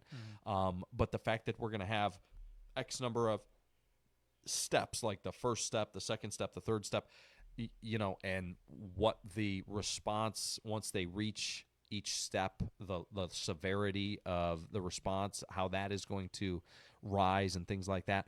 But also the expectations from school to school, classroom to classroom. And when I say school to school, classroom to classroom, you might have had in the past a certain policy at a middle school, say North, for example, where it was very strict. No phones, no communication devices outside of this particular time whatsoever. No questions asked. It is a no. And then they get to high school, and it's like, well, you can have them before school. You can have them between classes. You can have them at lunch. You can have them here. You can have them there. If the teacher says that you can use it on a project, you can pull it out in the classroom. Some teachers may be allowing, especially substitute teachers, may be allowing kids to go on the phone. And so it's a completely different dynamic when you talk about the communication device from one school to the other. And this creates a situation for the students where, again, there's that lack of consistency, that the ambiguity, ambiguous nature of one teacher to the next. Like, your first period teacher might be very strict, right? We've all had those teachers you get in class. For me, it was like chewing gum or something along those lines. You get in class and you got one teacher who, like, will not allow you to have any food, drink, gum, anything like that in the class. And then you got, like, your next period, everybody's got a drink out on the table, yep. And you pull out the stick of gum, and the girl next to you is eating an oatmeal cream pie at her desk and stuff like that. That's how it has been with the cell phone policy at times, depending on which school you've been in. And what this does, and the way that it would work, is all schools would have essentially the same policy, that when you get to school, prior to the first bell, prior to the school day starting, essentially, you would be able to use your phone. So you get out of the car, you go to the lunchroom, you're hanging out with your friends, you realize, ooh, crap, I forgot my homework, or I forgot that I've got practice after school, or something along those lines. And you have the ability to pull your phone out and text mom or dad, check on, ooh, I got to work this afternoon. What time do I have to work? And then when you leave the lunchroom and the first bell rings and you're headed to your first class and stuff like that, they're put away, they're stored away, they're not to be used until you get to lunch. And that is across the board. It doesn't matter what class you're in. It doesn't matter if you got a substitute. It doesn't matter if you need a calculator. None of that matters. It is that you do not use it. You do not pull it back out until lunch. And then once you enter the lunchroom for your lunch period, you can pull it out. You can mess around on it. You can show videos to your friends and all that type of stuff.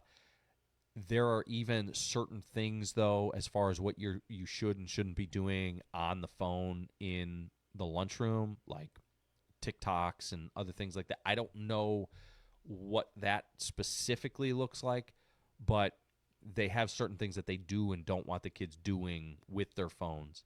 And those rules kind of stay in place.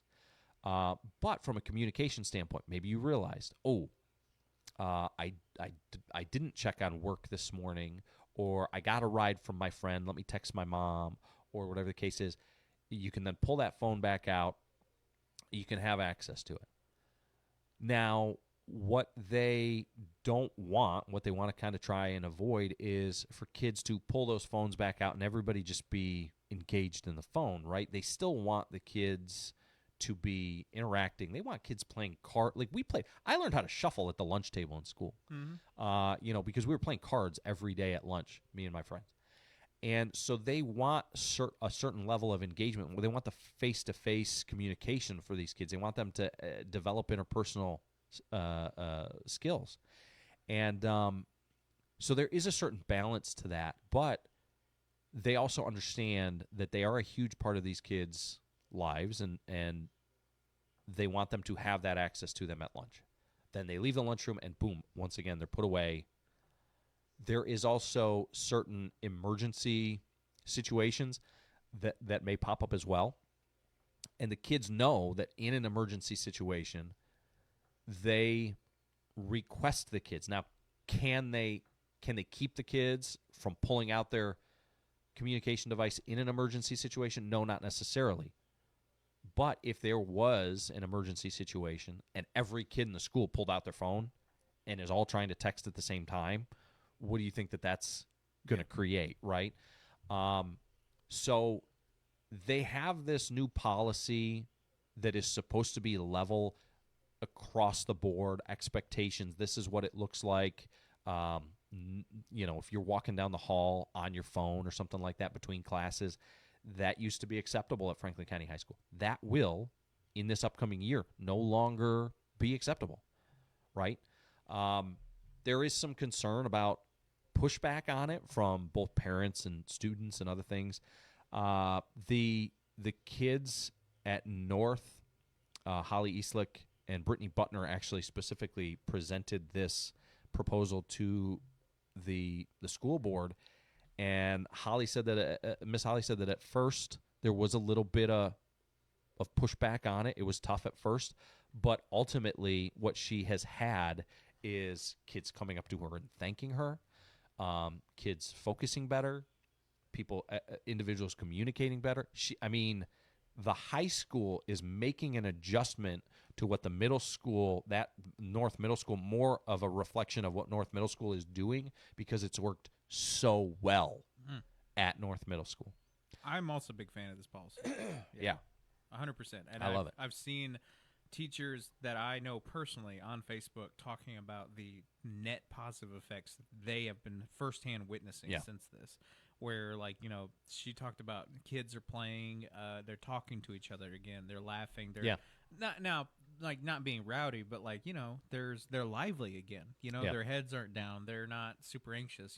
I think it's good for a plastic mind at such a young age. That social engagement, that you have to have that. Right. Well, and two, I think that now again, when I was in school, it's been 20 years ago now. We had the flip phones, and it was very rare for any of us to pull out a phone in class or whatever the case is. But what I would assume is, and the way that it is now, because I've got a phone now, what I would assume the kids do now is they work through their work, and the first thing that they do once they get done with whatever they're engaged in is they reach for the phone. Yep. They if I get this done and I can pull out my phone, or if I have some time and I can pull out my, but the point is that it's always the thought of the phone, reaching for the phone is always there. Mm-hmm. And so instead of the first thought being I'm going to engage with my friend, the first thought is I'm going to pull out my phone. If I have a free second, then I think that's the distraction, right? And if you eliminate that, if you just say no, the phone is inaccessible from this time to this time, Then the first thing that they'll do when they get to lunch maybe is pull out their phone, check, see if they've got any messages, issues, realize, hey, nobody else has their phone on them either. There's nothing to worry about. The world is still going on without you, checking your phone every 2 seconds. And they can then re-engage with the kids that are right there in front of them. And so it kind of lowers and limits the reliance upon those phones. I love it.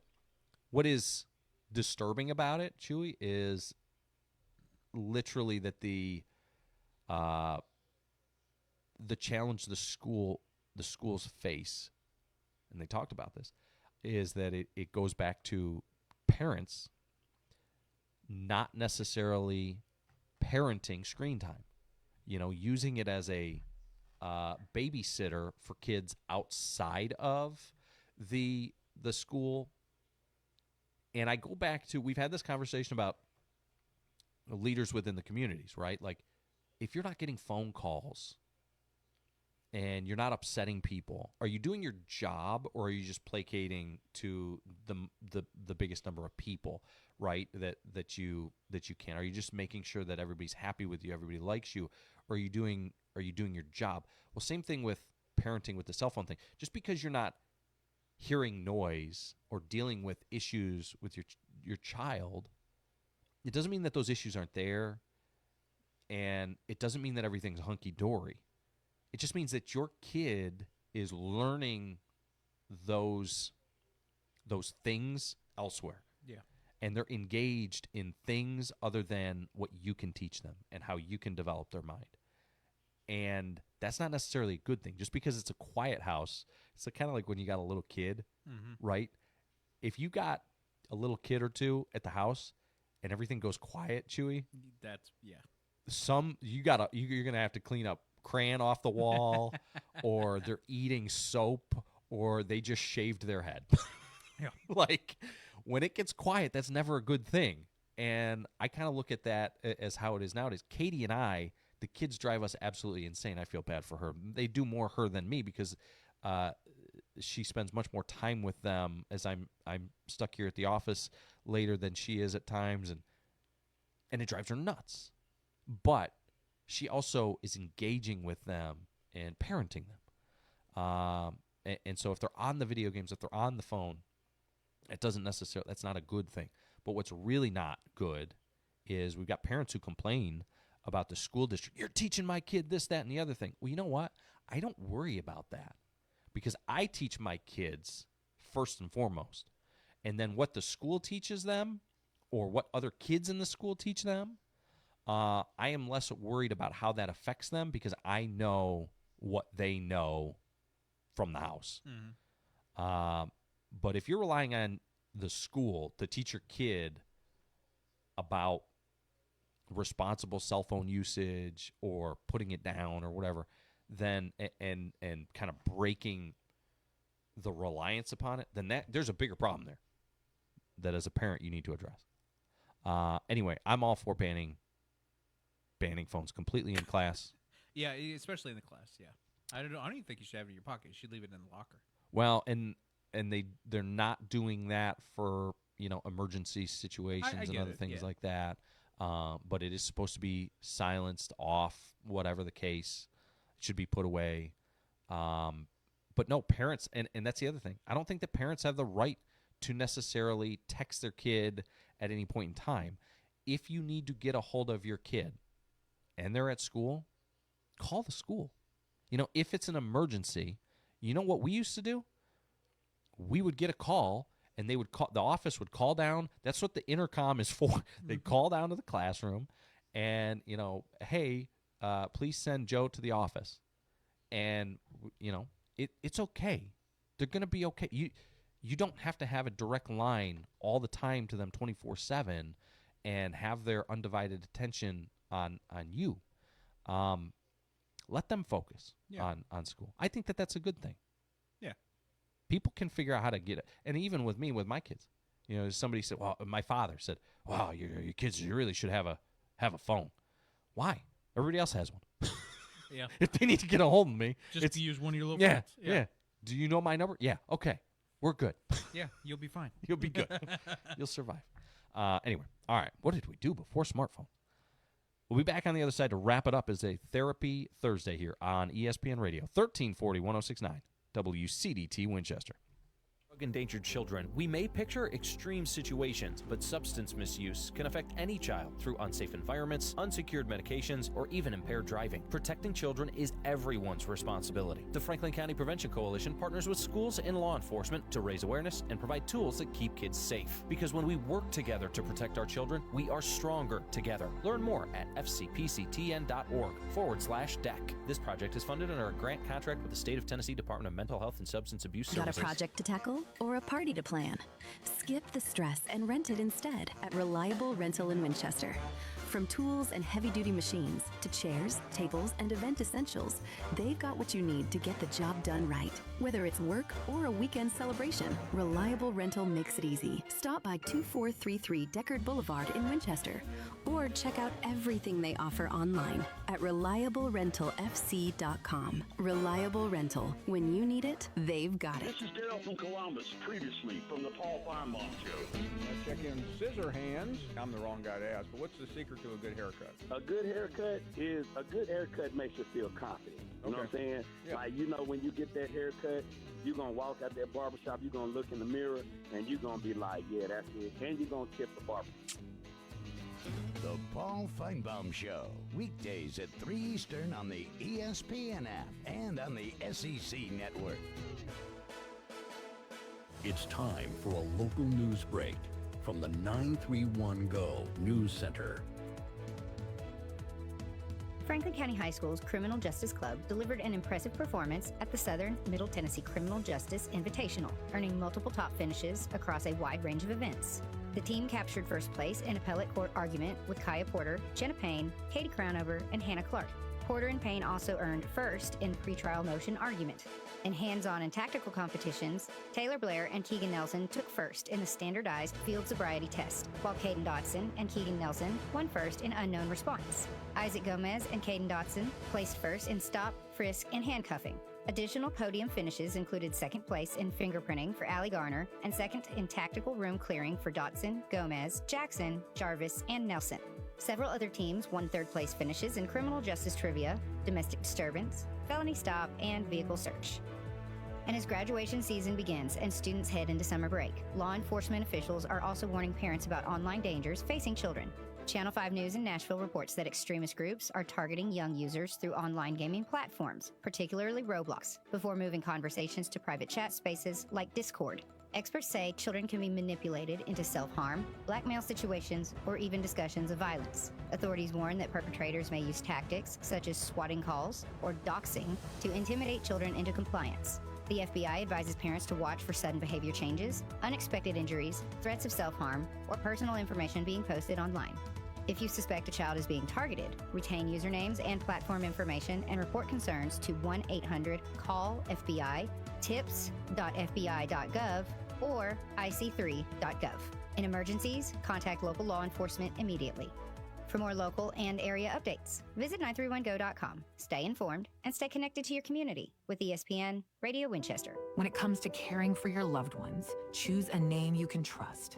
Inhabit Home Health in Winchester, located at 2068 Cowan Highway.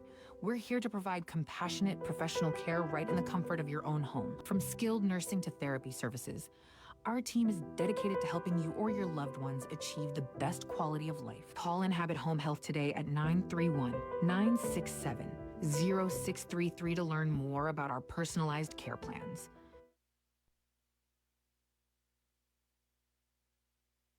The future of healthcare starts here. The Southern Tennessee Regional Health System, Winchester and Swanee, are joining the High Point Health System with Ascension St. Thomas, a health network serving communities across the state. We're working together to expand access, improve clinical quality, and keep you close to home throughout your care journey. Your favorite providers aren't going anywhere. It's the same care you know and trust, now with a new name. High Point Health with Ascension St. Thomas. Learn more at highpointhealthsystem.com. You're listening to the starting lineup, fueled by Loco Coffee, on ESPN Radio 1340 1069 WCDT Winchester. Back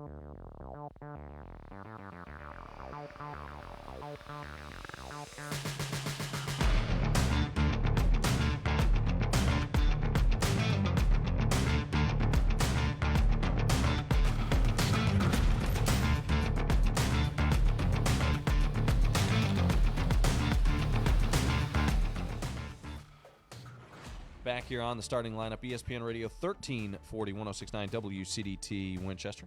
Joe Abraham alongside Chewy as we get set to wrap things up here on the starting lineup. So, Chewy, something that's coming up that I'm very excited about, something very cool that was announced just yesterday is the inaugural Franklin County Quarterback Club Classic. Yeah. And that's going to be held on Monday, June 15th. Over at Bear Trace at Tim's Ford. And they're going to have a shotgun start.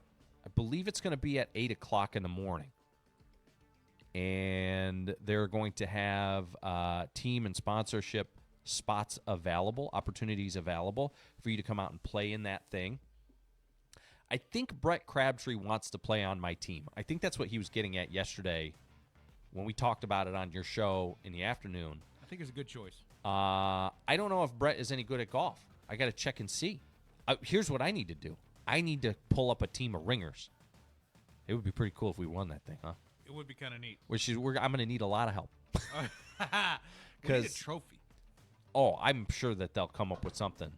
The quarterback club is in charge of putting this thing together. But I think it would be nice to go out there and win. Oh, yeah. So if you are good at golf, submit your applications to me now, and maybe, just maybe, I will allow you to help carry me to victory. There you go. No, whoever's team I am on, we're going to have a good time. That is for sure. That's coming up on June 15th. There's something else. What is the other thing? There's something else I need to promote that's coming up. Let me see here. Was it that one place thing? I do need to talk about that. Oh, you know what I wanted to talk about is this week over at Backstage. So Backstage Pawn, if you have a tax refund that has come in or is coming in, head on over to Backstage Pawn here in Winchester. Their deal of the week this week is 10% off all knives in stock. And they each and every week they've got some sort of 10% off deal. Last week it was ammo. They've had them on AR rifles and other things like that. They've always got something going on. So check them out this week. All knives in stock. They've got like Case brand and other things like that. Benchmade, some really nice stuff. Chewy, per what you were talking about. So the Play Place here in Winchester has an event, and speaking of, it is right there next to Backstage, and they've got an event coming up. Let me see if I can find this thing because I just clicked out of it. Where did it go? I don't know. I don't know where I put it. All right, no problem. Oh, hold on. Here we go. Got it. I just have to actually find the flyer now. This is riveting radio. Here we go. I got it. All right. I don't got it. I don't know. No problem. I lost it. Lots of things. I'll tell you about it tomorrow. Yeah, lots of things. Stay tuned. Oh. Lots of things coming up. Hold on. I know where I can find it. Let me make a trip over here. I'll go to their actual. Hey, also on top of that, speaking of things coming up, we will be over there at the Swimplex on what's the day? 20 what? The 25th. 25th. That's another thing. We will be having a live at the Swimplex for their sort of like their summertime kickoff a little bit. Yeah. Here we go. Pop the Trunk Sale. Happy Place. It is this Saturday. It starts at 2 p.m. is when the shopping starts, but it's a really cool event. I actually think that this is a really great idea. So if you go through, say you've got a bunch of young kids like I do, you go through their closet, pull out their gently used toys, clothes, all that type of stuff, throw it in the trunk of the car, and then take it over to the Play Place. You pay $15 to be able to set up as a vendor, and then you can kind of have a little garage sale out of your out of the back of your car. Yeah. And there's going to be other people there, so you can walk around. Maybe the person next to you's got older kids that just graduated, and they've got some clothes that they're trying to get rid of or whatever the case is as their kid goes off to school.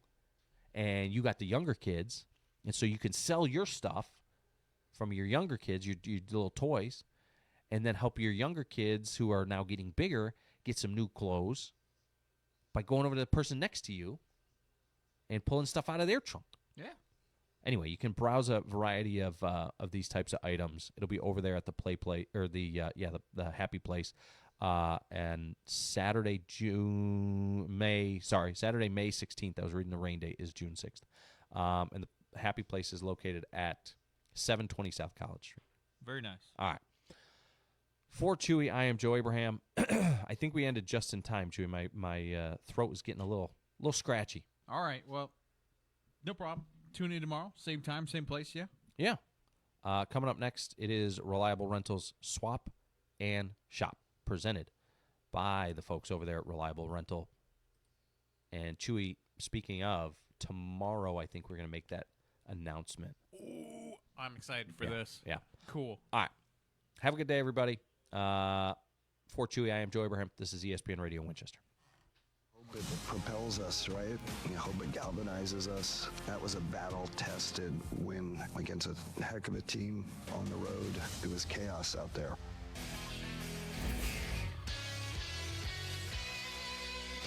This is Swap and Shop, presented by Reliable Rental on ESPN Radio Winchester and 931go.com. Welcome back, ladies and gentlemen, to Swap and Shop, presented by our friends over there at Reliable Rental on ESPN Radio Winchester, 1340-1069. Give us a call this morning if you have anything to buy, sell, trade, or give away. If you have a service or you need a service, let us know. It is going to be an absolutely beautiful day today. Got graduation coming up at 7 p.m.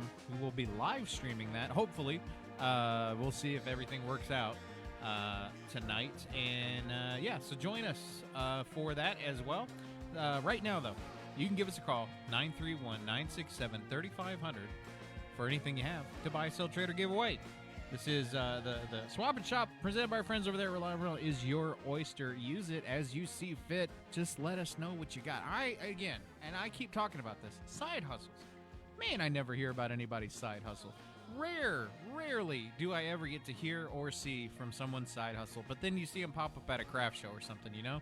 So I want to know, where are all my side hustlers at? I want to know, what are you doing? Are you making art? You doing woodworking? Are you doing 3D printing? Do you crochet? Do you do paintings? Do you sculpt? I'm curious. 931-967-3500. Now is a chance for you to tell everybody about what you do on the side.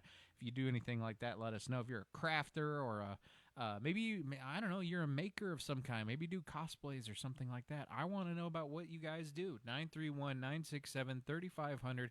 Now's a chance for you to